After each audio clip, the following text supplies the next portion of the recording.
Morning. Oh, I'm sorry. Good afternoon. Good afternoon. I felt like a little Biggie today. I had a rough morning. Let me just tell you right now. We're going to pause Biggie for a minute.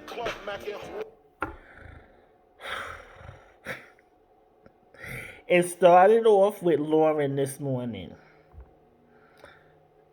You know, for all of you that have children, not one, because when you have one, you don't really have a lot of differences, like any comparisons. And not to say that the one can't be enough. So I'm not taking away from having one. I think y'all are the smartest people in the land. Um, she's the last. She's just extra. She's not a morning person. She's just a lot. Let me just say that. Um, so I needed to regroup from her. First of all, I'm thinking y'all are my kids, but I am beautiful. I am the best. I am enough. That said, I did talk to my doctor this morning. Got to go back in my head, but I'm going to keep my head up because I know this time next year, I got something to look forward to. By this time next year, I'll be looking forward to homecoming that will really happen. Shout out to my NCCU Eagles. And yeah, we'll see. He said that in 10% of people, I am a part of the 10%, they got to go back in there. So let's just say I'm taking all my prayers, all my good blessings, everything that this time around is going to be really fixed. Card of the day, the Moors. Urbanintellectual.com. Let me say something.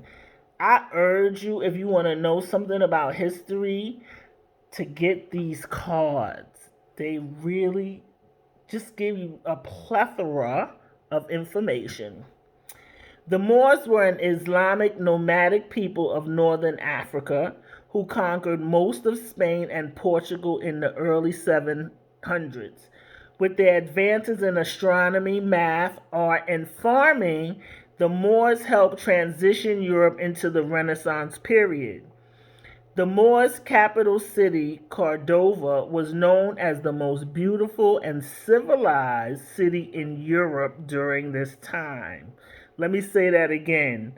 Most beautiful and civilized city in Europe during this time, because they like to call us savages. Unlike other parts of Europe where most people couldn't read or write at the time, the people that lived under Moorish rule were educated. The Moors introduced many things to Spain, including many different types of foods and crops, including lemons, cotton, silk, and sugarcane.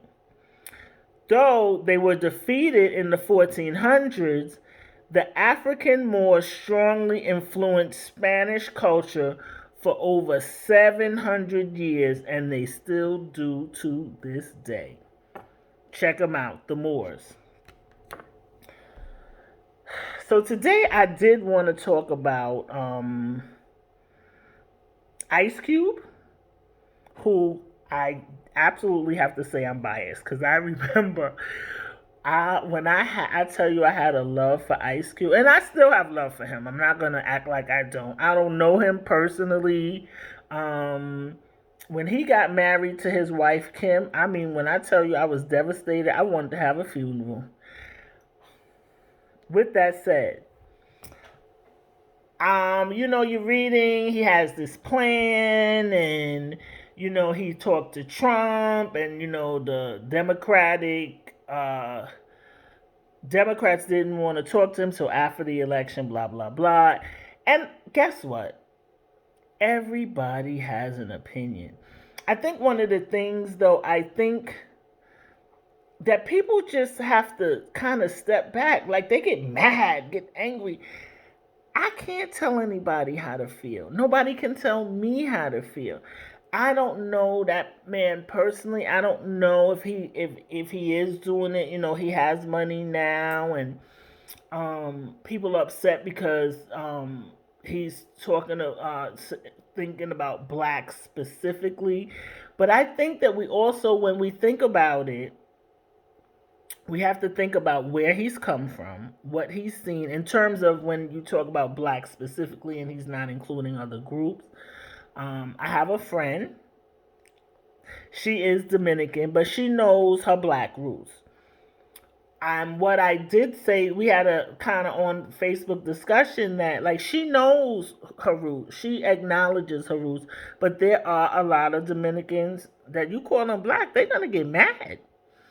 And she pointed out to me, which I was okay with, that sometimes I guess Dominicans get a bad rap. They're like singled out, but West Indians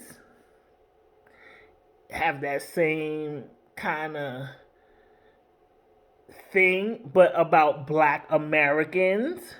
And all of it is rooted in division. So that was kind of what I wanted to talk about, was division.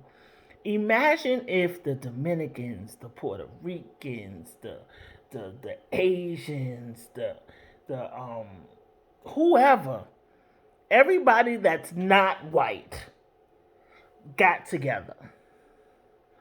The amount of money we spend, the amount of power we could have. And that is the one thing that I will say, when they decided in terms of like in slavery to separate the light skin from the dark skin, the poor white from the black. That was ingenious. Look how long it's worked. And then I've always talked to my mother about the differences of slavery in the United States and the Caribbean. While they were slaves, they were still able to keep their culture, a lot of the stuff they were able to keep. And they have a different perspective. I told her we always talk about them having classism, because it was never okay. And let me just preface this by saying, I'm just using it as an example. It wasn't okay in having a choice between being a janitor and being a doctor. Your family always wanted you to be a doctor, right? And even the janitor's family made sure even if they couldn't read, their kid could read. They were going for extra lessons. So these were in the United States. A black person being a doctor, it was like a really far reach. So those are the kinds of things that generationally have made a difference. And we often just don't really think about those things.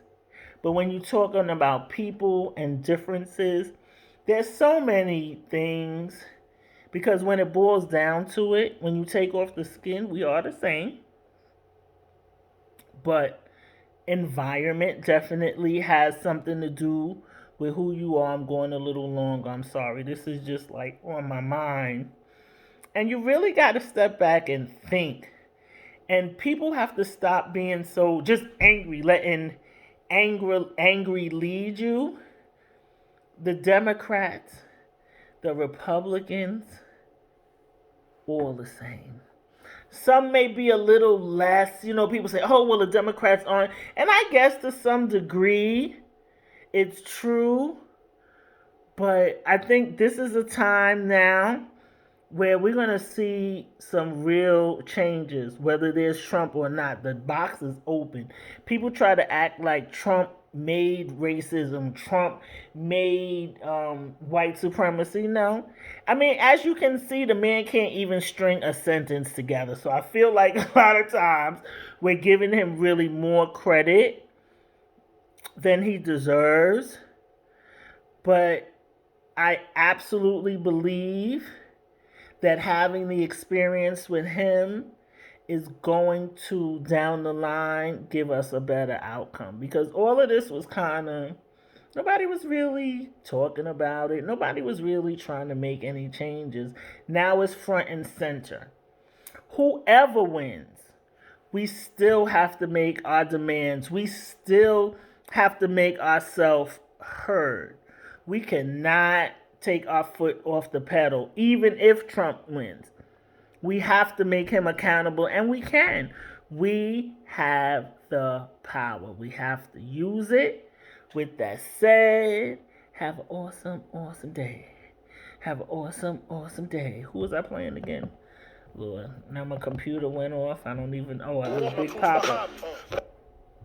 What happened? Okay, wait a minute. One more time. Bad question asking, passing, music lasting, but I just can't quit Happy Tuesday. And